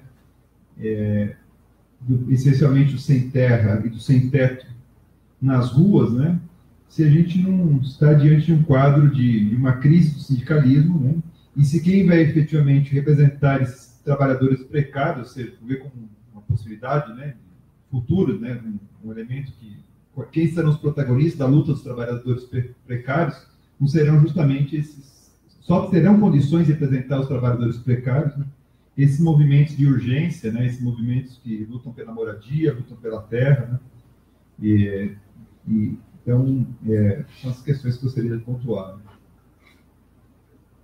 Mais alguém ou não? Bom, te passo para... Bom, são várias questões, deixa eu ver se eu consigo responder aqui. Vou pela ordem. Watson, você me coloca questões difíceis e muito importantes, tá? Essa comparação com o movimento estudantil, eu acho que ela é interessante, mas eu não sei se eu sou capaz de fazer. Vou dar alguns palpites, tá? Eu acho que um elemento importante a ser considerado, tanto quando a gente olha para o sindicalismo, quanto quando a gente olha para o movimento estudantil, mas para outros movimentos sociais, de modo geral, a pergunta do Antônio, ela toca nisso, é olhar para a questão da direita. Não que a direita tenha surgido de repente, né? Ela sempre esteve aí, mas ela sempre esteve aí articulada. Então, pensar, por exemplo, a coalizão. Um dos elementos importantes, eu entendo, para compreender, né, para a gente tentar compreender essa dificuldade de resistência por parte dos diferentes movimentos e a dificuldade de aprovação de uma pauta dos trabalhadores nos governos do PT, é pensar que esses governos foram governos que promoveram uma coalizão de forças heterogênea, uma coalizão de partidos, né, de direita, juntamente com o PT, né, que estavam compondo essa frente política, constituindo esse governo. E essa presença de partidos de direita, né, ela dificulta a mobilização numa série de aspectos, porque como é que você vai, por exemplo, ao analisar a pauta de reivindicações das centrais sindicais no parlamento, há várias reivindicações que esbarram no interesse contrário de partidos e de forças, né, que são representadas por esses partidos, principalmente os setores da burguesia, pensar, por exemplo, a CNI, pensar de que maneira dirigentes, né, empresariais também estiveram atuando no parlamento e compondo o próprio governo do PT, que são contrárias a essas medidas, como, por exemplo, a redução da jornada de trabalho. Né? Então, são medidas que não passam e medidas que são medidas contrárias, algumas propostas contrárias aos interesses dos trabalhadores, que são apresentadas por parlamentares ligados a esses partidos que compuseram essa frente política. Então, a gente precisa entender essa apatia e essa, que você chama de não mobilização, também nesse contexto político mais geral, que, de um lado, a direita está presente, né? E, de outro lado, quando esse projeto começa a se esgarçar por uma série de razões que a gente pode discutir, mas que, por uma série de razões que tem a ver tanto com seus aspectos positivos quanto pelos seus aspectos negativos, né? Tanto pelo que deu certo quanto por aquilo que não avançou, o Sábio esteve aqui, ele falou sobre a classe média, né? Ele falou sobre de que maneira as políticas dos governos petistas também incomodaram, também fizeram com que segmentos sociais importantes se contrapusessem a essas políticas. A gente vai vendo forças de direita, né, se constituindo e se fortalecendo. Então, não dá para a gente olhar para a apatia da esquerda, mas no ponto seguinte, não dá para a gente olhar para a apatia da esquerda sem olhar para a direita. Tá?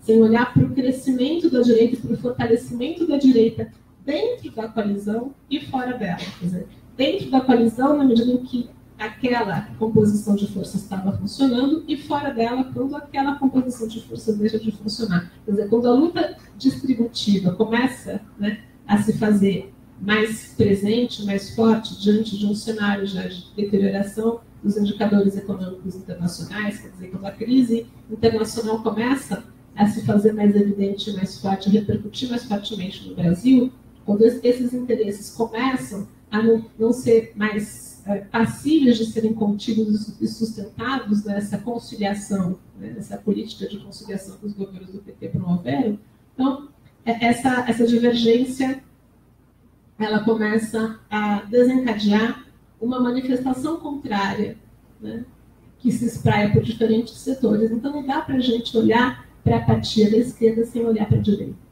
sem olhar para essa coexistência com a direita, né, durante, digamos, o período de ouro, né, dos governos do PT, e no momento da crise, para tudo aquilo que sai fora.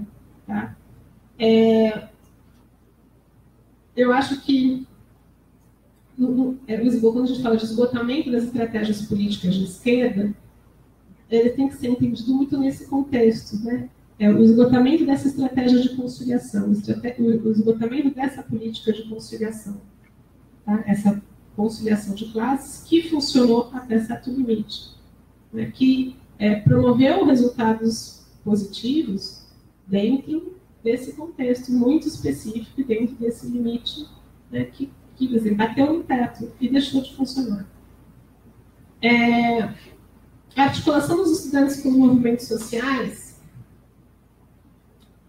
eu acho que o movimento estudantil ele procura, né, se aliar com movimentos sociais, ele procura se aliar com o movimento de sem teto, o movimento de sem terra, com as manifestações grevistas que acontecem nas universidades, então ele procura estar presente. Agora, essa direita cresceu na universidade, a gente tem no Unicamp um movimento que se chama Apenas Alunos. Né? O que é apenas alunos? Eu não quero saber de nada, eu sou aluno, eu quero estudar. Entendeu? É isso, eu quero estudar porque eu sou aluno, você é professor e é trabalhador, cada um na sua. Então, você elimina qualquer possibilidade de solidariedade entre... Né, não só pensar em termos de solidariedade de classes, mas solidariedade entre pessoas em situação social diferente. Né?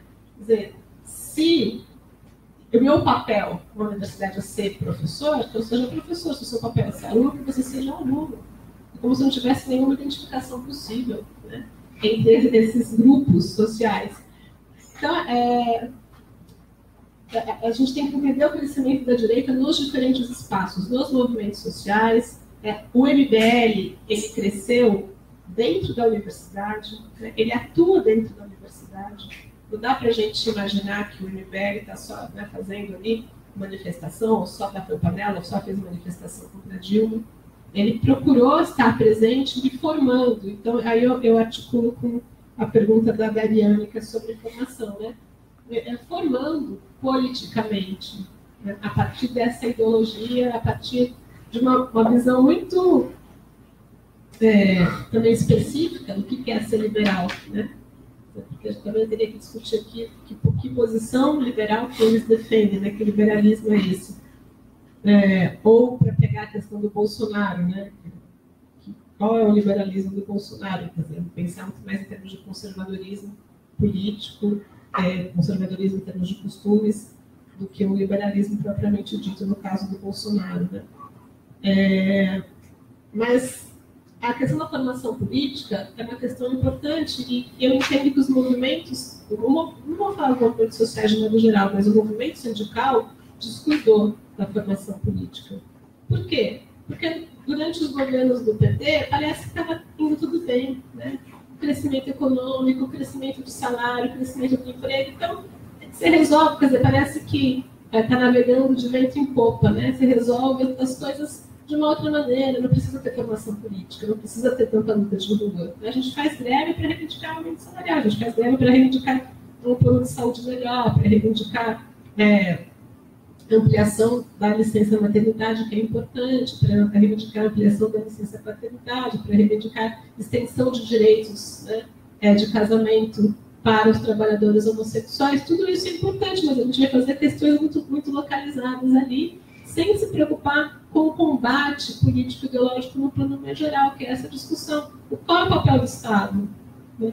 Quer dizer, o Estado ele tem que intervir na economia, ele tem que regular a economia ou não tem que regular a economia?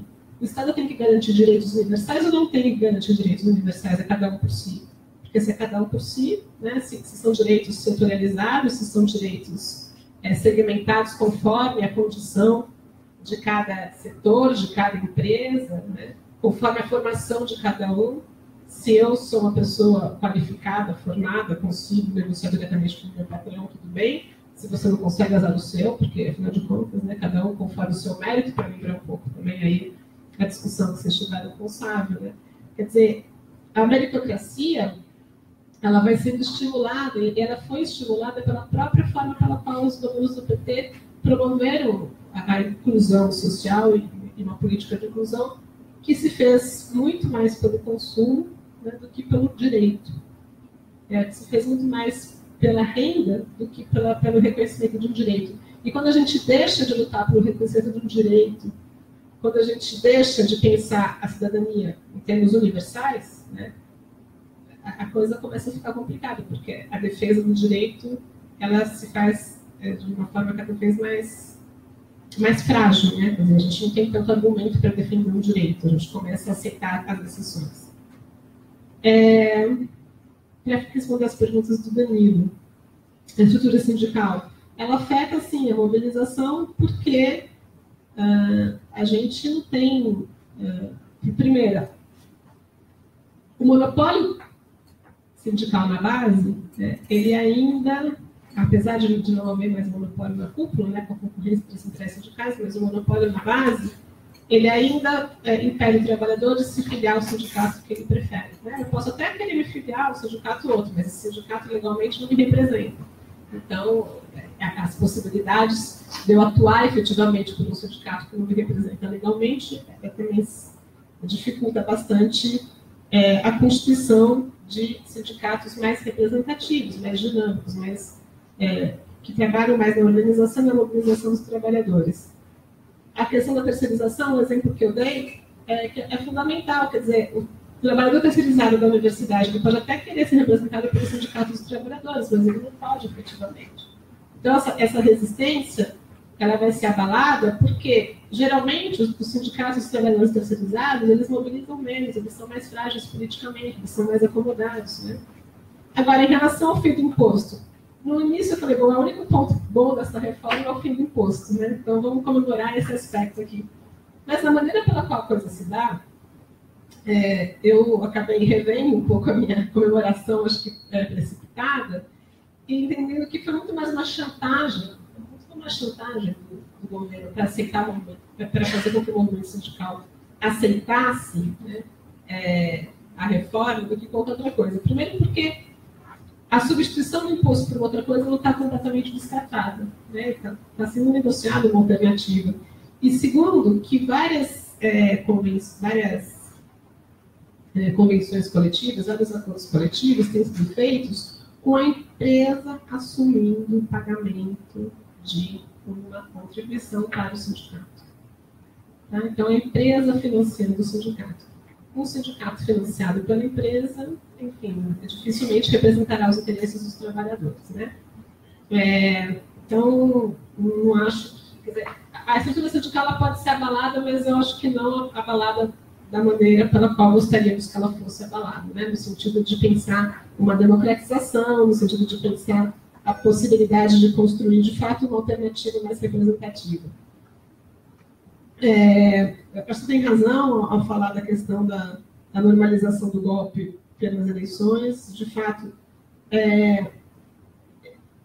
eu acho que, no fundo, a impressão que eu tenho é que, muito embora, diante da iminência do golpe, né, o sindicalismo tenha se visto numa situação de urgência, né, de falar, bom, agora a água está subindo, a gente precisa fazer alguma coisa, né, uma luta naufragando, a gente tem que, né, tomar alguma atitude aqui.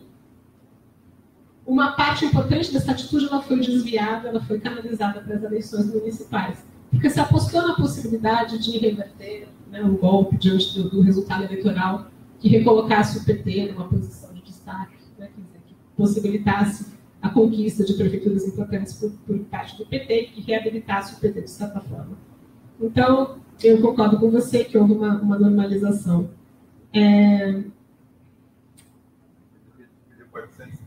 O PT perdeu 400 prefeituras e ele perdeu prefeituras importantes no ABC. Quer dizer, ele perdeu prefeituras no seu berço político. Ele perdeu, quer dizer, perdeu prefeitura no seu berço político e a Dilma já tinha perdido as eleições. Então, para mostrar um pouco essa pergunta também, né, Dariane, a questão da formação política. Quando os sindicatos acham que está tudo muito bem, indo de vento em popa, e não investem na formação, não investem nessa questão de formação política mesmo, de se preocupar com a questão, né, do que é uma posição de esquerda, o que é defender uma sociedade menos desigual. Eu não estou aqui nem falando de socialismo, tá? Eu poderia falar de socialismo, mas socialismo é uma realidade para poucos sindicatos. Então, estou falando, de modo mais geral, do sindicalismo no Brasil.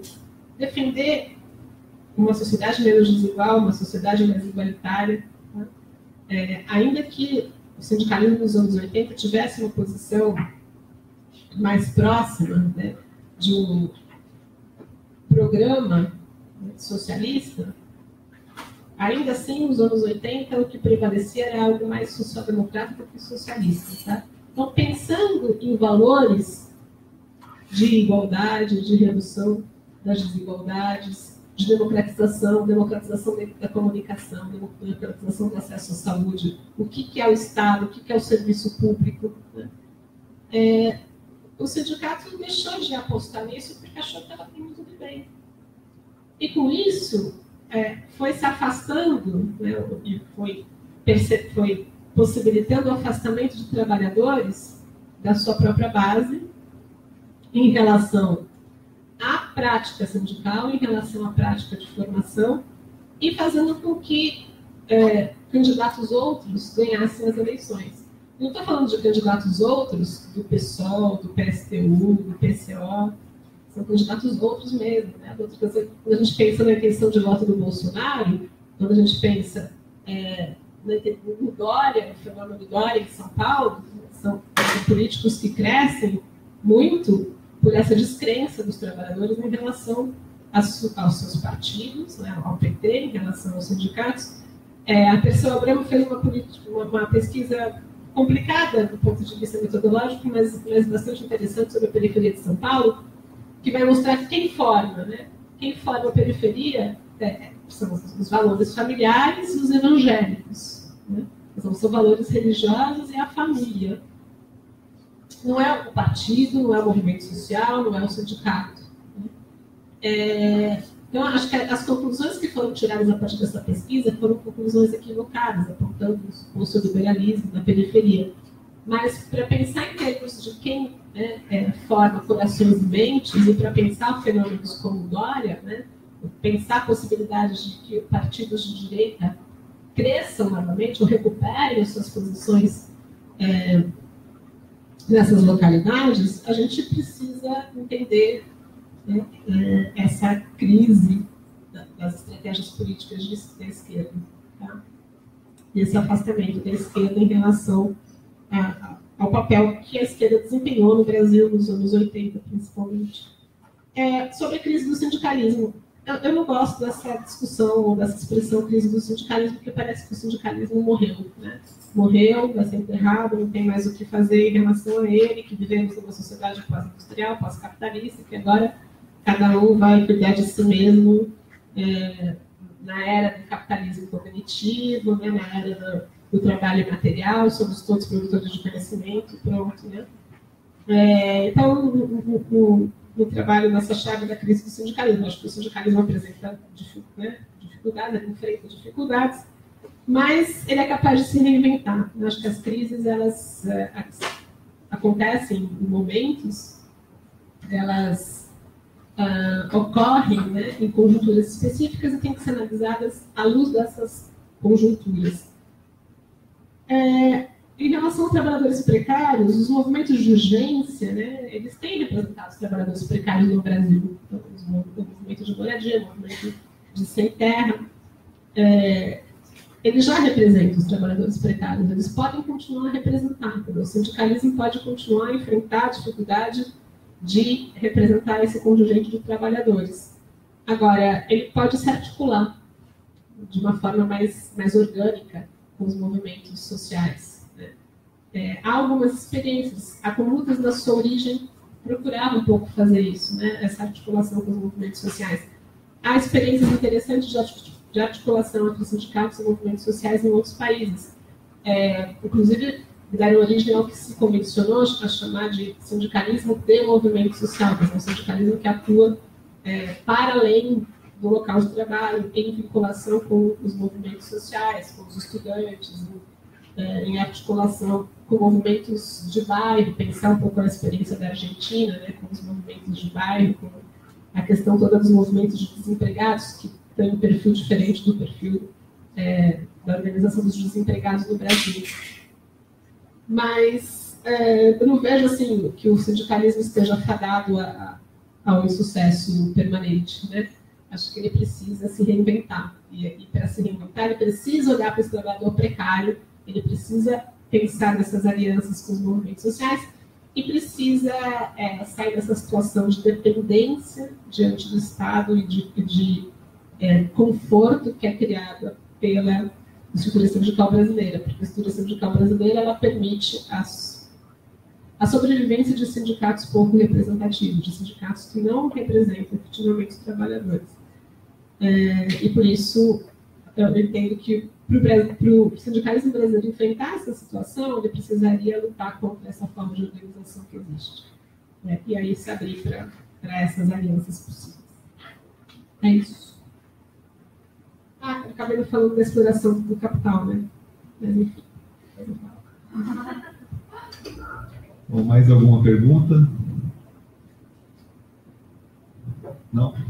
Então a gente encerra aqui essa sessão, esse debate sobre o movimento sindical na crise brasileira atual. E agradecer imensamente a André pela excelente exposição. Trouxe elementos aqui, até brincava com a Dariane um pouco antes do início, né? Até a ausência de público nesse momento indica as dificuldades que a esquerda e o pensamento progressista têm, né, para pensar questões que são importantes para as suas lutas, né? Então, realmente, são questões aí para reflexão, né? Mas eu agradeço a Andréia pela disposição de vir aqui e debater com a gente. E amanhã convido todos a participar no Bloco B, debate sobre o impacto da crise, né, sobre a política econômica e social, com a professora Leda Paulani e Úrsula Pérez, da USP. E na quinta-feira, também no Bloco B, às 7h30, com o professor Alexandro Santos, que vai fazer uma discussão sobre o Fundeb. Ele pertence à Câmara Municipal de São Paulo e ao Instituto Unibanco, né? Então, são todos convidados aí. As inscrições podem fazer pela internet, para não ter, às vezes, não sei como é que vai ser. Amanhã vai ter a concorrência do jogo do Grêmio também. Então, mas outros eventos tiveram uma participação um pouco mais massiva, vamos dizer assim, né? E, então, sugiro que faça inscrição previamente pela internet e aqui apenas assine, né? Tá bom? Então, obrigado a todos. Boa noite.